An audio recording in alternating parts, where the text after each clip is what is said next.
Het belangrijkste nieuws van Curaçao in het Nederlands. Extra Journaal, vers van de pers.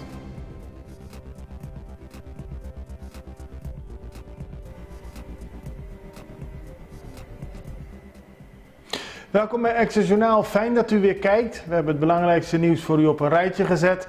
En we hebben ook aandacht voor de persconferentie die minister Rob Jetten gisteren gaf. Hij tekende samen met Curaçao een Memorandum of Understanding en daar hebben we na het nieuws meer aandacht voor. Nu beginnen we met de belangrijkste nieuwsberichten van vandaag. En het gaat over deze Memorandum of Understanding, over hernieuwbare energie. Minister Rob Jetten van Klimaat en Energie tekende dat akkoord in aanwezigheid van minister-president Gilmar Pik-Pisas en minister van Economische Ontwikkeling Rui Sandro Seintje. Het gaat om een akkoord tot nadere en intensievere samenwerking rond thema's als zonne-energie, windenergie, energieopslag en groene waterstof. Het biedt volgens hem kansen voor verduurzaming, economische ontwikkeling en de betaalbaarheid van energie op Curaçao. Jetten ziet een grote uitdaging, want de minister van Klimaat en Energie is op een 10-daagse tour langs Bonaire, Aruba, Curaçao bezig. Hij heeft zowel Bonaire als op Aruba akkoorden getekend. Op Aruba ook met de minister-president van Sint Maarten en nu ook op Curaçao. Volgens Rob Jetten is er sprake van de mogelijkheid van een groene omwenteling voor de ABC-eilanden. En hij ziet heel veel mogelijkheden, zo onder meer op Curaçao, omdat er heel veel zon en wind is. En dat is een groot potentieel voor duurzame energieopwekking. Dadelijk ziet u ook een fragment van de persconferentie van Rob Jetten. Specialisten gaan niet praten. We hebben het er al eerder over gehad. De minister van Gezondheid heeft een uitnodiging gestuurd aan de medisch specialisten om te gaan praten.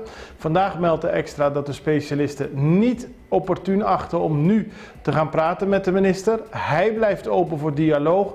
Het gaat allemaal om de strijd die er is ontstaan, omdat de minister de wet van normering topinkomens van toepassing wil laten zijn op de medisch specialisten. Zij zien dat anders en de directie van het CMC is in het kader hiervan naar de rechter gestapt. Zoals gezegd, Sylvania blijft open voor dialoog. Hij zegt dat wat hem betreft de deur altijd open staat om nader te praten over de medisch specialisten. En hij wil ook vooral weten waarom het CMC het maar niet lukt om nieuwe medisch specialisten te vinden. De wet normering topinkomens, die volgens de medisch specialisten niet toegepast zou moeten worden, is, zo laat de minister weten, per 1 juli van dit jaar 386.000 gulden. Dus een jaarsalaris van 386.000 gulden. Hij gaat er nog steeds vanuit dat de medisch specialisten voor een bedrag tot dat salaris wel aan de slag kunnen gaan.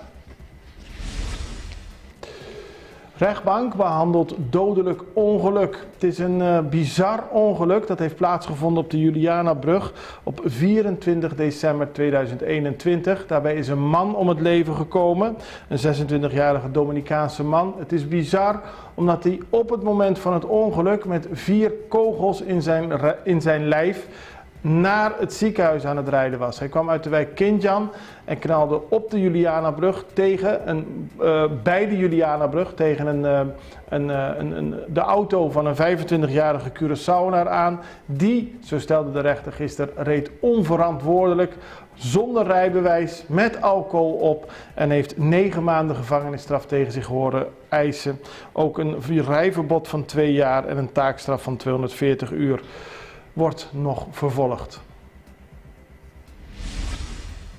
Opening van nieuwe campus. Op de Santa Rosaweg is een campus geopend van de St. Martinus University Faculty of Medicine. En dat is een hele moderne campus, want er is onder meer sprake van state-of-the-art faciliteiten, moderne klaslokalen, laboratoria, een medische bibliotheek en veel onderzoeksmogelijkheden. Het is goed voor Curaçao, meer universiteiten, medische universiteiten of in ieder geval een uitbreiding daarvan. En ook de minister van Gezondheid, Javier Sylvania, was aanwezig bij de opening van de nieuwe campus. Pontjesbrug is een paar dagen dicht tot en met 22 mei. Dat heeft te maken met onderhoudswerkzaamheden. Dus de vele mensen die dagelijks van Punda naar Otrabanda gaan, kunnen daar tot 22 mei geen gebruik van maken. Van 6 uur 's ochtends tot 11 uur 's avonds is er een ferry.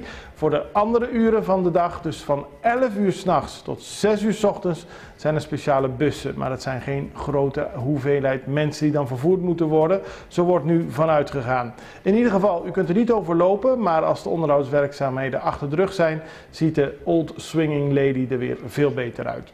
We gaan nu even naar de reclame, dadelijk terug met meer nieuws. Subway, so meal of the day, teatrobe. Kusaborna nobo, manera barbecue chicken en shawarma chicken. Con bleki di minute mee. Y waffle fries, o meal of the day. Ta mas mio con nunca. Hey, anto si minute mee nota bocos, por cambiar con iced tea of limonada. Pabo saki tota en meal of the day, subi subway.cd. Subway, trae maneboke.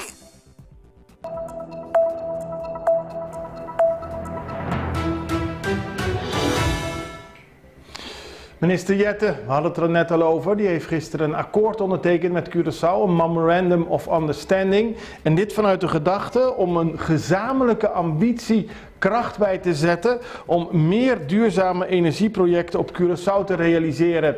Laten we luisteren naar de minister van Klimaat en Energie die uitlegt wat het doel is van deze Memorandum of Understanding. We staan als Koninkrijk der Nederlanden voor een hele grote uitdaging, namelijk het aanpakken van klimaatverandering en ervoor zorgen dat onze samenlevingen ook bestand zijn tegen de impact van die klimaatverandering. En dat betekent dat we op hele korte tijd eigenlijk de switch moeten maken van een afhankelijkheid van fossiele energie naar duurzame energie. Dat we daarbij nieuwe verdienmodellen moeten creëren waar onze bedrijven geld kunnen verdienen, welvaart kunnen creëren en ook nieuwe banen ontstaan voor de mensen van onze samenleving die daar dan in kunnen werken. En heel belangrijk bij die grote verandering, die klimaat- en energietransitie, is ook dat het een just transition is. Dat onze lokale bevolking ook kan mee profiteren van die nieuwe ontwikkelingen. Dat we dus nieuwe banen creëren, de jeugd daar goed voor opleiden en iedereen kan meekomen in deze groene omwenteling.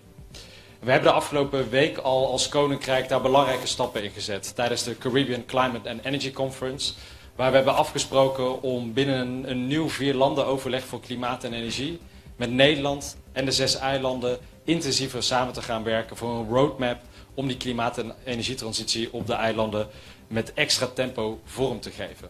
En ik ben heel blij dat we hier tijdens deze dagen, dat ik op Curaçao ben, specifiek ook de samenwerking met Curaçao verder kunnen uitdiepen. Want Curaçao is aan de ene kant kwetsbaar, maar aan de andere kant een ontzettend kansrijke plek.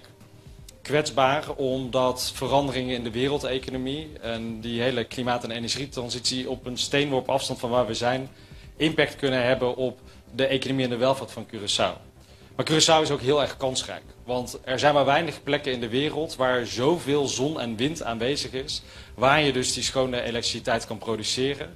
En er zijn ook maar heel weinig plekken in de Caribische regio waar je dan vervolgens die schone energie hier kan omzetten in allerlei nieuwe vormen zoals waterstof, die ook breder in de economie en industrie kan worden ingezet. En Curaçao heeft een decennia lange traditie met de raffinaderij hiernaast, waardoor de kennis, de kunde en de infrastructuur aanwezig is om hier ook echt een leider van te maken in de Caribische regio als het gaat om schone energie. Niet alleen voor Curaçao zelf, maar ook voor de export, zodat ook andere landen in deze regio, in Noord-Amerika, in Europa, daarvan kunnen mee profiteren. Minister Rob Jette gisteren tijdens de persconferentie in Fort Nassau.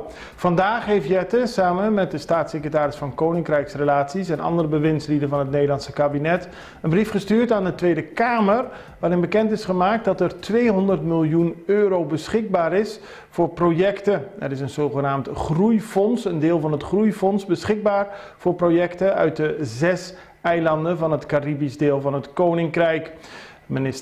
Staatssecretaris Alexander van Huffelen sprak gisteren in een virtuele persconferentie hierover met de Caribische pers. Ze legt uit wat dit groeifonds en dit beschikbaar stellen van het geld allemaal kan betekenen voor de eilanden. Wij vinden het namelijk ontzettend belangrijk dat economische groei kan plaatsvinden om daarmee te zorgen dat de toekomst voor de bewoners van de eilanden beter wordt, de eilanden ook weerbaarder zijn. En tot nu toe waren die regelingen die we daarvoor kennen wel beschikbaar voor de BES-eilanden, maar voor hen lastig toegankelijk, omdat er bij het Groeifonds een ondergrens gold van 30 miljoen euro. En dat betekent natuurlijk dat je heel grote projecten moet hebben. En voor de landen waren deze regelingen niet toegankelijk. En die hebben we nu ook toegankelijk gemaakt.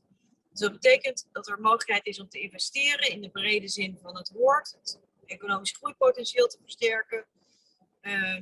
De energietransitie te versnellen door te investeren in duurzame energie.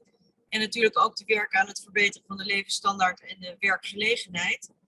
En belangrijk is daarvoor te weten, en dat staat ook allemaal uitgebreider in die Kamerbrief, is dat daarvoor maximaal 200 miljoen uit het Groeifonds wordt uitgenomen voor de landen. Voor projecten die bijdragen aan duurzame en structurele economische groei. Een wat breder palet dan het Nederlandse Groeifonds kent. Dus dit kan worden ingezet voor klimaatadaptatie, energietransitie, verbetering van het onderwijs, digitalisering, het verbeteren van de basisinfrastructuur, zoals wegen, kostenefficiënte voedselproductie en verduurzaming van verschillende economische sectoren. En los daarvan dus die SDE++ middelen voor duurzame energieproductie en het mogelijk maken van de energietransitie. We hadden gisteren in de uitzending van Access Journaal aandacht voor de demonstratie tegen armoede en ongelijkheid op Bonaire. Die vond afgelopen vrijdag plaats. De staatssecretaris van Koninkrijksrelaties, Alexandra van Huffelen, reageerde tijdens de persconferentie op die manifestatie. Ze zei onder meer dat we erkennen en herkennen dat er een problematiek speelt. Ook vindt ze het een doorn in het oog dat er armoede bestaat op de BES-eilanden en noemden ze de manifestatie indrukwekkend.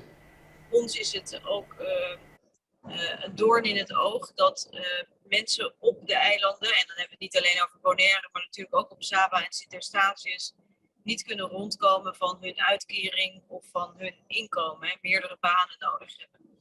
Dus wij willen dat, wij herkennen en erkennen het en we willen het ook zo snel mogelijk aanpakken. Ik heb ook op Bonaire nog met de Centraal Dialoog daarover gesproken. En wat wij natuurlijk aan het doen zijn, is inderdaad zorgen dat we de hoogte van het sociaal minimum kunnen vaststellen. De commissie Todé was op Bonaire en is volgens mij nu naar de bovenwinden gereisd om verder onderzoek te doen om te zorgen dat ook zo snel mogelijk, in ieder geval voor 1 oktober, helder is wat het sociaal minimum moet zijn. En vervolgens is het dan natuurlijk aan het kabinet samen met werkgevers en met de openbaar lichamen om te gaan nadenken over de vraag hoe we kunnen komen tot een invulling daarvan. Maar ik heb natuurlijk gezien inderdaad, en dat vond ik ook echt indrukwekkend, hoeveel mensen de straat op zijn gegaan om dit thema nog een keer onder de aandacht te brengen en aan ons te vragen hier een oplossing voor te bedenken.